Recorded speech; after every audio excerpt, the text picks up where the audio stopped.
Interlaken disaster. Nature operates in a complex system, a compound of multiple variables that, operating together in an incomprehensible rhythm, cause seemingly unpredictable events to occur. These systems can be understood in hindsight, but predictive science is inaccurate at best and merely guesswork at worst. Today we'll see the story of 45 tourists who braved the canyons in Interlaken, Switzerland, and the seemingly inexplicable fate that befell them.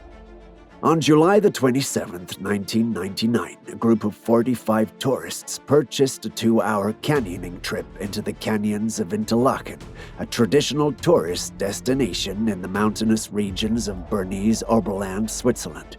Raised above a narrow valley between the emerald waters of the lakes Thun and Brienz, Interlaken is a highly sought-after destination for tourists, combining the beauty of Germanic architecture and the wonders of the Swiss countryside. The tourists were interested in a particular part of nature tourism in the region: canyoning. Canyoning, or canyoneering as it's known in the US, is a sport that combines climbing, caving, and reading a river. Some rivers cut through the walled-in parts of the country, chasms that the water creates with thousands of years of corrosion, creating a cave-like structure that nature tourism loves to explore. In this sport, the canyoning explorers have to cross sections of the walled-in river, jump into cold water lakes formed inside the canyon, float through the rapids, sliding down rock chutes, everything that someone with a wanderer's spirit would like. These attractions are relatively safe, accounting for the weather with an experienced guide. The worst that could happen is a sprained ankle or a bruise, common injuries for those braving the woods and caverns.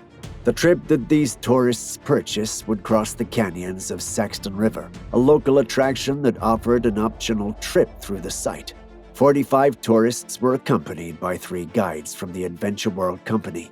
Their trip began at 4:30 p.m., divided into 4 groups. Some other tourists and guides joined them last minute. The 4 groups were entering the canyon at regular intervals to avoid interruptions to their trip. The first group was made up of a group of Australian tourists. Among them was Kelly Brajakovic, 21, who had wanted to go to the canyon the most. She took the lead of the group, following the guide down the twists and turns of the river.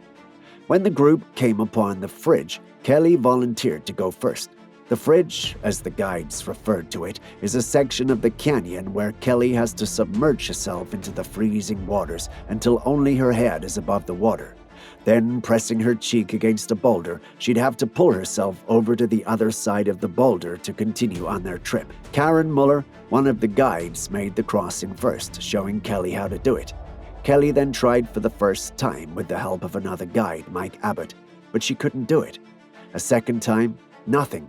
She tried about 4 times, to the point where she was almost drowning when Mike pulled her out. Kelly was catching her breath and calming herself for another try when she heard Mike scream, "Get out of the water!" Above them, coming from upriver, an avalanche of water, logs, boulders, and mud was barreling down toward them. The rumbling of the water shook the walls of the canyon. Water like that, downhill and downriver, has the potential to destroy everything it comes across. As the water came down the river, bulldozing everything in its path, guides and tourists scrambled to get out of the way. Immediately, Muller and Abbott started trying to save people. Muller dragged one, Nigel Mitchell, out of the fridge, and all of them climbed up the banks as far as they could, scrambling to get higher as the waters roared below them. Kelly could see 4 or 5 people tumbling past her in a torrent. Abbott and another guide, knowing the route, started running downriver towards a spot where he surmised tourists might get stalled. When they got there, 3 clients were spinning in the whirlpool, barely alive. The guides managed to rescue them. Muller, back at the waterfall, was jumping in and out of the thundering flood to get people to safety. She jumped in, never fearing the force of the waters, and managed to rescue one person. Again, she dove into the water and came out with another person. Again, another life was saved. The 4th time she jumped, she never resurfaced. The waters took hold of her, sweeping her downriver. Karen Muller, who was 30 years old at the time, died a hero. In total, 21 people lost their lives that day. The youngest to die was a 19-year-old. The oldest was 31. 18 clients and 3 guides were killed by the avalanche of water and debris that fell down the canyon of Saxton River that day. 14 Australians, 2 Swiss, 2 New Zealanders, 2 South Africans, and 1 Englishman. To this day, the Saxton River tragedy is the worst canyoning accident in recorded history. Initially, it was believed that the flash flood was an event of nature, a force of the unpredictable, complex systems that operate in the world, but it may have been something worse. The trip was set up by a company called Adventure World, a Swiss-based company founded in 1992 by Peter Baumer and Stephen Freyden. The company aimed to exploit the known fame of Interlaken by being a place for adventures. The city offers all sorts of extreme sports, from bungee jumping and paragliding to kayaking and canyoning. The company operated from 1992 forward in an upward spiral. On their first year in the canyoneering business, in 1994, they became so popular that they were running trips down the canyon 3 times a day. The guides that Adventure World hired to set up their canyoneering operation, New Zealanders Dave ERIKSON and Jeff Clark, were experienced men in the canyoneering field, and they were the first people to set up the safety features and the bolts inside of the canyon. They were part of the start of the company's explosive growth into the powerhouse it became up to the time of the accident, and they had a lot to say about the way things were done in Adventure World. It was in 1995 that ERIKSON started seeing the worst of the company.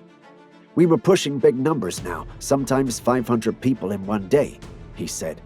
"Because of the pressure of the numbers, the top guides couldn't handle it all, and we started using secondary guides. Things were just getting out of hand. Jeff and I wrote the safety and evacuation procedures, and I was concerned about the safety of the clients." Dave ERIKSON quit that season, worried that the company would cause an accident. Jeff Clark remained, hoping that his influence could sway the owners and the staff to employ safety measures. In the 1996 season, the owners persuaded ERIKSON to return, saying they'd hire more experienced guides and purchase better equipment. It would be ERIKSON's last season with Adventure World. "I could see something bad was going to happen, and I didn't want to be part of it," said ERIKSON. "There were just too many clients for the number of experienced guides. The company kept pushing less experienced guides.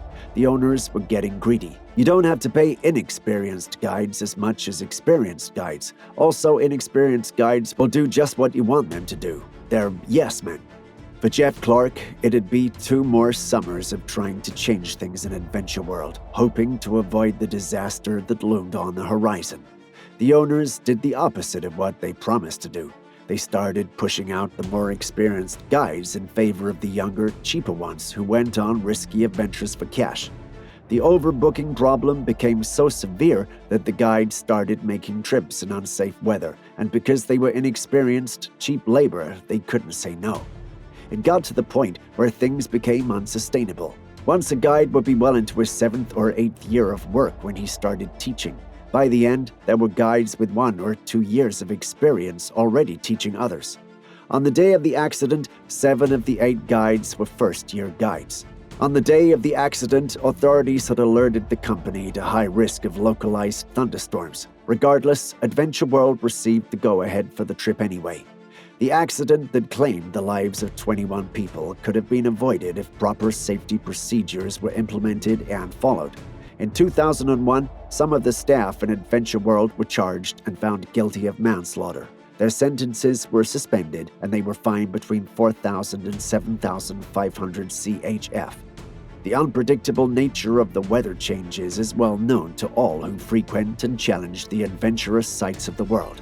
The lack of safety measures and their correct implementation is a dark, twisted shadow cast upon the adventure of some well-meaning tourists who had their lives taken by the waters of Saxton River and the carelessness of a greedy business.